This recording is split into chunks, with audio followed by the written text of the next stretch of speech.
അങ്ങനെയാണെങ്കിൽ ഇന്നലെ പറഞ്ഞല്ലോ, അങ്ങനെയായിരുന്നെങ്കിൽ അവരുടെ സ്വഭാവം തന്നെയായിരിക്കണം പരിപൂർണമായി നമുക്ക്. അതാണോ നമ്മൾ കാണുന്നത്? അല്ലല്ലോ.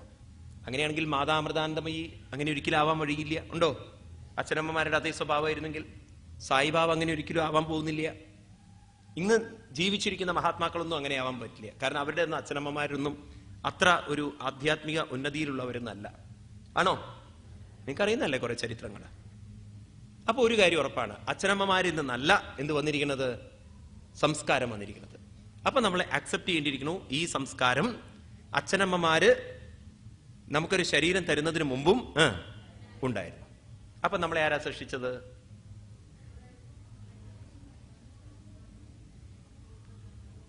നമ്മളെ ആരാ സൃഷ്ടിച്ചത്? ഈശ്വരനാണെന്നാണ് ഇതര മതസ്ഥരൊക്കെ വിശ്വസിക്കുന്നത്. അതുകൊണ്ടാണ് അവര് ഈശ്വരനെ സൃഷ്ടാവ് സൃഷ്ടാവ് എന്ന് വിളിക്കുന്നത്. സൃഷ്ടി ചെയ്തത് ഈശ്വരനാണെങ്കിൽ ഈശ്വരൻ വലിയ പാപം ചെയ്ത ആളാവും. കാരണം എന്താന്ന് വെച്ചാൽ രണ്ട് കൈകളും രണ്ട് കാലുകളും ഇല്ലാത്ത കുട്ടികളില്ലേ ലോകത്തില്? ഉണ്ടോ? ഉണ്ട്. കണ്ണ് കാണാത്തവരില്ലേ? 3 വയസ്സുള്ള കുട്ടിക്ക് ക്യാൻസർ ഉള്ളത് ഞാൻ കണ്ടിട്ടുണ്ട്. ആ കുട്ടി പെടയുന്നത് ഞാൻ കണ്ടിട്ടുണ്ട്. ഹാർട്ടില്ലാത്ത കുട്ടികളെ കണ്ടിട്ടുണ്ട്. ഹാർട്ട് 2 വാൾവുള്ള ഒരു കുട്ടി. ഇതൊന്നും നിങ്ങളുടെ ഈ എറണാകുളത്ത് തന്നെയാണ്. 2 വാൾവ്, മറ്റേ 2 വാൾവും അടഞ്ഞു കിടക്കുകയാണ്. അങ്ങനെയുള്ള കുട്ടികളുണ്ട്. അപ്പൊ ഇതൊക്കെ ആര് നിശ്ചയിച്ചു? അപ്പൊ നമ്മൾ ഈശ്വരനാണെന്ന് പറഞ്ഞാൽ ചിലര് പണക്കാരന്റെ വീട്ടിൽ ജനിക്കണു, ചിലര് പാവപ്പെട്ടവന്റെ വീട്ടിൽ ജനിക്കണു, ചിലര് കയ്യും കാലും ഇല്ലാതെ ജനിക്കണു, ചിലര് കഴിവോടുകൂടി ജനിക്കണു, ചിലര് ഒട്ടും സൗന്ദര്യം ഇല്ലാതെ എത്ര പേരുണ്ട് ഇല്ലേ? ചിലര് ധാരാളം സൗന്ദര്യമുണ്ട്, സൗന്ദര്യമുണ്ട് പക്ഷെ പാവപ്പെട്ടവന്റെ വീട്ടിലാണ്. അങ്ങനെയൊക്കെയുള്ള ഒരു ദുരിതങ്ങളിലൊക്കെ ജനിക്കുന്നത് കാണുമ്പോൾ ആരുത്തരവാദി? ദൈവമായിരിക്കോ? ആയിരിക്കോ? അല്ല. ദൈവത്തിന് ഉത്തരവാദിത്വമില്ല.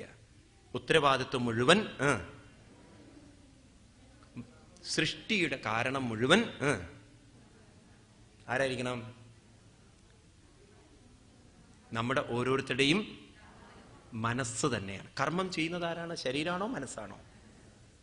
കർമ്മം ചെയ്യിക്കുന്നത് മനസ്സാണെങ്കിൽ അത് അനുഭവിക്കേണ്ടതും മനസ്സാണെങ്കിൽ നമ്മുടെ ജന്മങ്ങൾക്കെല്ലാം മുഴുവൻ ഉത്തരവാദിത്വം ആർക്ക് തന്നെയാണ്? മനസ്സിന് തന്നെയാണ്. അപ്പൊ ഈശ്വരനാണോ സൃഷ്ടിക്കുന്നത്? അല്ല. മനയേവ മനുഷ്യാണം, മനസ്സ് തന്നെയാണ് ബന്ധമോക്ഷയോ കാരണം. ക്ലിയർ ആണ്.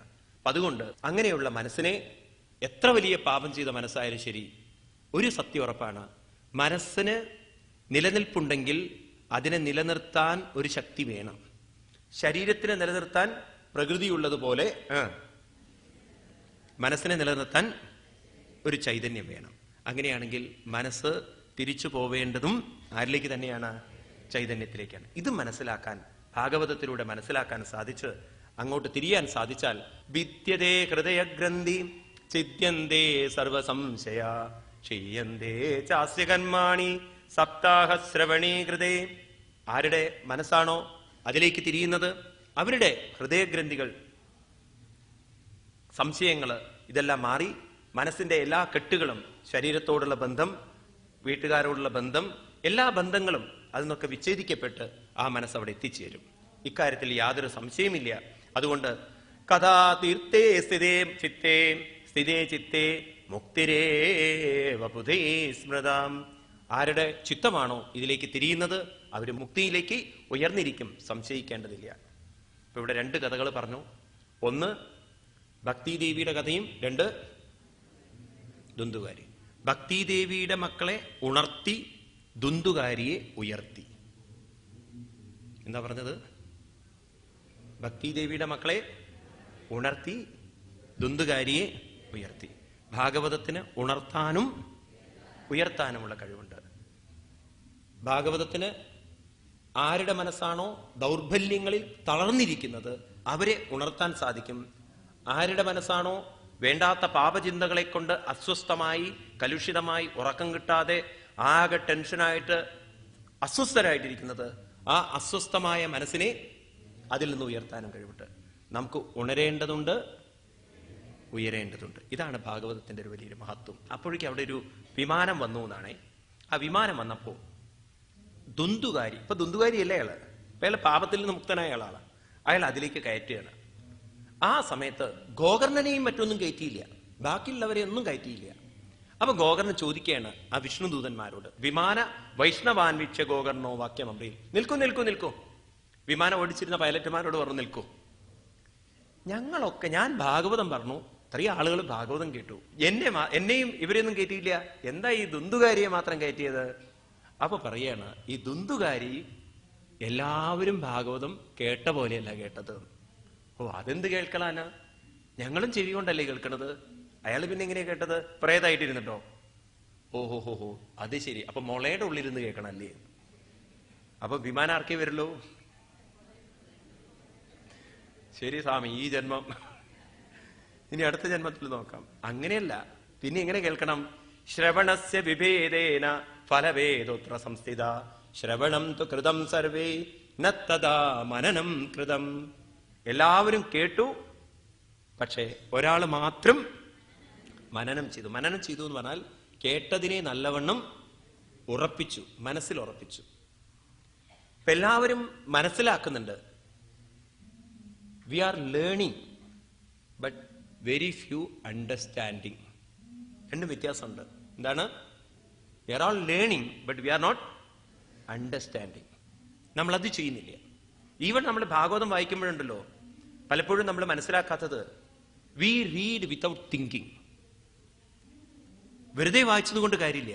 നമ്മൾ വായിക്കുന്ന കൂട്ടത്തിൽ തന്നെ നമ്മൾ അതിനെക്കുറിച്ച് ചിന്തിക്കണം, എന്താ ഈ പറയുന്നത് എന്ന്. കാരണം അത് ഏതുപോലെയാണെന്ന് ചോദിച്ചു കഴിഞ്ഞാൽ, ചിലർ പറയും ഈ റീഡിങ് വിത്തൗട്ട് തിങ്കിങ് എന്ന് പറയുന്നത് ഈറ്റിംഗ് വിത്തൗട്ട് ഡൈജസ്റ്റിംഗ് ആണ്. വെറുതെ ഭക്ഷണം കഴിച്ചുകൊണ്ട് കാര്യമില്ല, കഴിച്ചത് ഡൈജസ്റ്റ് ചെയ്യണം. അതുപോലെ തന്നെയാണ് വായന. നമ്മൾ അതിനെ ഉൾക്കൊള്ളണം, ശരിക്കും മനസ്സിലാക്കിക്കൊണ്ട്. നമ്മൾ എന്താ വായിക്കുന്നത്? അപ്പം ഭാരതത്തിന്റെ ഒരു വിഷമം എന്താ വെച്ചാൽ, ഈ സംസ്കൃതത്തിൽ എഴുതിയത് കൊണ്ടായിരിക്കാം ആളുകൾ അത്ര അങ്ങോട്ട് ചിന്തിക്കാതെ അങ്ങനെ പോകും. ഭാഗവതം വായിക്കുമ്പോഴും ഒരൊറ്റ അടിയാണ് തീർക്കണം. ഇപ്പോഴത്തെ സപ്താഹങ്ങൾക്ക് ഞാനും ഉണ്ട് അതിലെ. കാരണം അങ്ങോട്ട് അടിച്ചു വിട്ടോളൂ ഭാഗവതം എന്ന്. കാരണം കേൾക്കുന്നവരൊരു എന്തോ ഒരു ശബ്ദമൊക്കെ ഉണ്ടാക്കണോ ആൾക്കാര്. അപ്പൊ അവർക്കും അറിയില്ല, വായിക്കുന്നവർക്കും അറിയില്ല. അപ്പൊ അങ്ങനെയായിപ്പോയി. ആ ശ്രദ്ധാലുക്കളായിട്ടുള്ള ആളുകൾ കേൾക്കാൻ വരണം. ഇനി നമ്മളൊക്കെ അത് വാർത്തെടുക്കണം. എവിടെ എന്ത് വായിക്കണമെന്നുള്ളത് നമ്മൾ മനസ്സിലാക്കണം. ഇതാണ് വായിക്കുന്നത്, ഈ കഥ ഇതാണ്, ഈ കഥയുടെ തത്വം ഇതാണ്, ഈ കഥ ഇതിനു വേണ്ടിയിട്ടാണ് പറഞ്ഞിരിക്കുന്നത്. അങ്ങനെ മനസ്സിലാക്കണം. അതുകൊണ്ട് പറയണ അദൃഢം ച ഹതം ജ്ഞാനം. ആരുടെ ഉള്ളിലാണോ ദൃഢമില്ലാത്ത ജ്ഞാനമുള്ളത്, പ്രമാദേന ഹതം ശ്രുതം, കാര്യം മനസ്സിലാക്കാതെ ആരാണോ കേൾക്കുന്നത്, സന്നിഗ്ധോ ഹതോ മന്ത്രോ, മന്ത്രം ചൊല്ലുമ്പോ ആർക്കാണോ മനസ്സ് സ്വസ്ഥതയില്ലാത്തത് അല്ലെങ്കിൽ അസ്വസ്ഥമായിരിക്കുന്നത്, വ്യഗ്രചിത്തോ ഹതോ ജപ, ജപിക്കുന്ന സമയത്ത് മനസ്സ് അവിടെയും ഇവിടെയൊക്കെ ഓടുന്നത്, അങ്ങനെയുള്ളവരൊക്കെ ഈ ഭാഗവതം ശരിക്കും മനസ്സിലാക്കി അതിനെ ഉൾക്കൊണ്ടുകൊണ്ട് അഭ്യസിക്കണം. അല്ലെങ്കിൽ വെറുതെ ജപിച്ചത് കൊണ്ട് കാര്യമില്ല, വെറുതെ വായിച്ചത് കൊണ്ട് കാര്യമില്ല, വെറുതെ മന്ത്രം ചൊല്ലിയത് കൊണ്ട് കാര്യമില്ല. പറയും മന്ത്രം വെറുതെ ചൊല്ലിയത് കൊണ്ട് കാര്യമില്ല, അത് ഈ തത്തയെ കൊണ്ട് ചൊല്ലിപ്പിക്കാൻ പറ്റും. പണ്ട് ഭോജേന്ദ്ര രാജാവിന്റെ കൊട്ടാരത്തില് ഒരു വലിയ പണ്ഡിതൻ വന്നിട്ട് പറഞ്ഞു, വലിയ പണ്ഡിതനാണ്, ഈവൻ എന്റെ തത്ത പോലും പുരുഷ സൂക്തം മുറിയാതെ ഭംഗിയെ ചൊല്ലും രാജൻ. വലിയ അഹങ്കാരത്തില്. രാജാവ് പറഞ്ഞു, അത്രയും കേമായിട്ട് ചൊല്ലൂ, പിന്നെ ഒരു വരി പോലും വിടില്ല, ഒരക്ഷരം പോലും പഴകില്ല. എന്നാ അങ്ങയുടെ തത്ത അത് ചൊല്ലുമെങ്കിൽ ഞാനൊരു സ്വർണ്ണ മാല അതിന് സമ്മാനിക്കുന്നു. ഇത് കേട്ടപ്പം ഭോജേന്ദ്ര രാജാവിന്റെ കൊട്ടാരത്തിൽ ഒരു കുസൃതിക്കാരുണ്ടല്ലോ, ആര്? തെന്നാലി രാമൻ. കേട്ടിട്ടില്ലേ? അങ്ങോട്ട് ഇതൊക്കെ കേൾക്കുമ്പോൾ വളരെ ശ്രദ്ധിക്കുന്ന ആളാണ്. രാജൻ അത് ചൊല്ലിയില്ലെങ്കിലോ? രാമ കുരുത്തക്കേട് പറയാതിരിക്കൂ, ആ തത്ത ചൊല്ലുന്നല്ലേ പറയണത്. ചൊല്ലില്ല രാജൻ. അത് ചൊല്ലിയിട്ടില്ലെങ്കിൽ എനിക്ക് ആ മാല തരുമോ പണ്ഡിത? തരുമല്ലോ. ആ സമയത്ത് എന്റെ തത്ത അത് ചൊല്ലിയിട്ടില്ലെങ്കിൽ ആ മാല അങ്ങേക്ക് തരുമെന്ന്. ഉറപ്പല്ലേ എന്ന് വെച്ചു. ഉറപ്പ്. പിറ്റേ ദിവസം ആളുകളൊക്കെ വന്നു, തത്തയെ ഇങ്ങോട്ട് പുറത്തു വെച്ചു. സഹസ്രശീർഷ. തത്ത ചൊല്ലില്ല. ഇദ്ദേഹം തത്തയെ ഒരു തട്ട് തട്ടിയിട്ട് പഴമൊക്കെ കാണിച്ചു കൊടുത്തു. സഹസ്ര. തത്ത പുറകോട്ടാ പോണത്. സഹസ്ര. ആർക്കും ഒന്നും മനസ്സിലാവണില്ല. അവസാനം തെന്നാലിരാമന്റെ അടുത്തേക്ക് നോക്കിയപ്പോ എന്താ വെച്ചാൽ കറുത്ത പൂച്ചയെ വെച്ചിരിക്കുക. തത്ത അങ്ങോട്ട് നോക്കുമ്പോഴേക്കും പൂച്ച അങ്ങനെ കണ്ണു തുറച്ചിട്ടാ നോക്കണത്. അപ്പോഴേക്കും ഇത് പേടിച്ചു പോകാൻ. അപ്പോഴാണ് രാജാവിന് മനസ്സിലായത് ഇതിന് ചൊല്ലാനേ അറിയുള്ളൂ. മാല ആർക്ക് കിട്ടി? തെന്നാലിരാമൻ. ഇതുപോലെ നമ്മള് നാരായണ നാരായണ നാരായണ എന്നൊക്കെ ജപിക്കുന്നുണ്ട്, പക്ഷെ കള്ളം വന്നാൽ ഓടുന്നുമുണ്ട്. കൂടെ നാരായണൻ ഇല്ല എന്നുള്ള ഉറപ്പിലാണ് നമ്മൾ ചൊല്ലണതേ. നമ്മൾ ചൊല്ലും തോറും നമ്മുടെ ഉള്ളിൽ ആരടുത്ത് വരണം? നാരായണൻ അടുത്ത് വരണം. ഭയം കുറയണ്ടേ? ദുഃഖം കുറയണ്ടേ? വിഷമം കുറയണ്ടേ? ദീനത കുറയണ്ടേ? പരാതി കുറയണ്ടേ? എന്താ ഒന്നും പറയാത്തേ? ഇതൊക്കെ കുറഞ്ഞിട്ടില്ലെങ്കിൽ നമ്മൾ ചൊല്ലുന്നതിന് അർത്ഥമുണ്ടോ? അതുകൊണ്ട് എന്തു ചൊല്ലുമ്പോഴും നമ്മുടെ ഉള്ളിൽ മാറ്റം വരണം. ഇപ്പോൾ നമ്മളെ കുറ്റം പറഞ്ഞിട്ട് കാര്യമില്ല. കാരണം നമ്മൾ ചൊല്ലുന്നുണ്ടെങ്കിലും നമ്മുടെ മനസ്സിനെ പിടിച്ചു നിർത്താൻ നമുക്ക് സാധിക്കാത്തതിന് കാരണം കാര്യങ്ങളെ നമ്മൾ വേണ്ട വിധത്തിൽ മനസ്സിലാക്കിയില്ല. അതുകൊണ്ട് അത് മനസ്സിലാക്കിയതിന് ശേഷം അതിലേക്ക് മുഴുവൻ മുക്തനാവാം. അതുകൊണ്ട് ഈ ഭാഗവതം ഉണ്ടല്ലോ ഒന്നുകൂടി നടത്തുമെന്ന്. ആർക്ക് വേണ്ടിയിട്ട്? കുറെ ആളുകൾ കേട്ടു, അവർക്കൊന്നും മുക്തി കിട്ടിയില്ലല്ലോ, അവർക്ക് വേണ്ടി വീണ്ടും ഭാഗവതം നടത്തിയതാണ്. അങ്ങനെ ഭാഗവതമൊക്കെ കേട്ടു. അപ്പോഴേക്കും അവിടേക്ക് വീണ്ടും വിമാനം വന്നു. കഥാ ശ്രവണത പ്രീതോ നിർയയോ ഭക്തവത്സല അയോധ്യാവാസിന പൂർവം യഥാ രാമേണ സംഗത. ഇങ്ങനെ പലരും അവിടെ വന്നുചേർന്നു. അപ്രകാരം എല്ലാവർക്കും മുക്തി കൊടുത്ത ഒരു ശാസ്ത്രമായി ഭാഗവതം മാറി. നേരത്തെ പറഞ്ഞതുപോലെ ഭക്തിദേവിയുടെ മനസ്സിനെ ഉണർത്തി, ദുന്ദുകാരിയുടെ മനസ്സിനെ ഉയർത്തി, പ്രേതഭാവത്തിൽ നിന്ന് ഉയർത്തി. ഇത്രയും പറഞ്ഞ് ഭാഗവതത്തിലെ ഇത്രയും ശക്തിയും കഴിവും തേജസ്സും ഓജസ്സും ഉണ്ട് എന്ന് പറഞ്ഞ് അവിടെ നിർത്തുകയാണ്. പിന്നീട് 6-ാമത്തെ അധ്യായം ഭാഗവതത്തിനെ എങ്ങനെയൊക്കെയാണ് നടത്തേണ്ടത് എന്നുള്ള വിധികൾ പറഞ്ഞു തരികയാണ്. ഇവിടെ ഓരോരോ വിധികളുണ്ട്. ഏത് മാസം നടത്തിയാൽ അതിന് ഇന്ന പ്രത്യേകത ഉണ്ട് എന്നൊക്കെ ഉണ്ടെങ്കിലും ആര് പറയണം? ആചാര്യന്മാർക്കൊക്കെ ലക്ഷണമുണ്ട്. കേൾക്കുന്നവരൊക്കെ ഒരു നേരമൊക്കെ കഴിക്കാവോ, ആചാര്യന് ഒരു നേരെ കഴിക്കാവോ, അങ്ങനെയൊക്കെ ഉണ്ട്. നിലത്ത് കിടക്കണം, അങ്ങനെയൊക്കെയുള്ള ആചാര്യനെ എന്ന് കിട്ടാൻ വലിയ പ്രയാസമാണ്. പിന്നെ പറയുന്ന ആചാര്യൻ അനേക ശാസ്ത്രങ്ങൾ, അനേക ധർമ്മങ്ങൾ, അനേക കാര്യങ്ങൾ ഇതൊക്കെ മനസ്സിലാക്കിയിരിക്കണം. അയാൾക്ക് കാര്യങ്ങളെ പറഞ്ഞു കൊടുക്കാൻ വിരക്തോ വൈഷ്ണവോ വിപ്രോ വേദശാസ്ത്രങ്ങളൊക്കെ അറിയുന്നവരാണ് പറയേണ്ടത് എന്നൊക്കെ പറയുന്നുണ്ട്. ഏതായാലും ഒരു കാര്യം പറയുന്നത്, പ്രത്യേകിച്ച് സുഖസാധ്യം ഭവേയത്തു കർത്തവ്യം ശ്രവണായ, അത് എനിക്ക് വളരെ ഒരു സമ്മതമായി തീർന്നു. ഇന്നിപ്പോ കാലഘട്ടത്തിനനുസരിച്ച് നമ്മൾ മാറിയേ പറ്റുള്ളൂ അല്ലേ? പഴയതുപോലെ നമുക്ക് ഇരിക്കാൻ പറ്റില്ല. നിലത്തിരുന്നിട്ട് കേൾക്കാന്ന് പറഞ്ഞാൽ മിക്കവാറും നിങ്ങൾ ഈ വഴിക്ക് വരില്ല. ഇനി ഇരുന്നാൽ തന്നെ നിങ്ങളെ പൊക്കാൻ വേറെ വല്ല മെഷീനും കൊണ്ടുവരേണ്ടി വരും. കാരണം ഇന്നിപ്പോ നമുക്ക് ഏറ്റവും വലിയ പ്രശ്നം മുട്ടാണ്. നമ്മൾ ജനിച്ച അന്ന് മുതൽ മുട്ടാ പ്രശ്നം ഉണ്ടാക്കിക്കൊണ്ടിരിക്കുന്നത്. ഒരുവിധ ആളുകൾക്കൊക്കെ പ്രശ്നം ബുദ്ധിമുട്ടിനേക്കാളും കൂടുതൽ ബുദ്ധിമുട്ട് അത്ര പ്രശ്നമില്ല, കാലമുട്ടാണ് വലിയ പ്രശ്നം. അപ്പൊ അതുകൊണ്ട് കാലഘട്ടത്തിനനുസരിച്ച് മാറിയേ പറ്റുള്ളൂ. അതുകൊണ്ട് എന്ത് പറയണോ? സുഖേത്, എങ്ങനെ കേട്ടാലാണോ സുഖം, അപ്പൊ ആ സുഖത്തിലിരുന്ന് കേൾക്കുക. കർത്തവ്യം ശ്രവണായ, ഏറ്റവും കൂടുതൽ പ്രാധാന്യം കൊടുക്കേണ്ടത് എങ്ങനെ ഇരിക്കുന്നു, എന്ത് കഴിക്കുന്നു എന്നല്ല, ഏതിനാണ്? ശ്രവണം ചെയ്യുക. അതാണ് പ്രധാനമായിട്ട് കാര്യം. ഇരുന്ന് മനസ്സിലാക്കണം, നല്ല ശ്രദ്ധയോടുകൂടി കേൾക്കണം.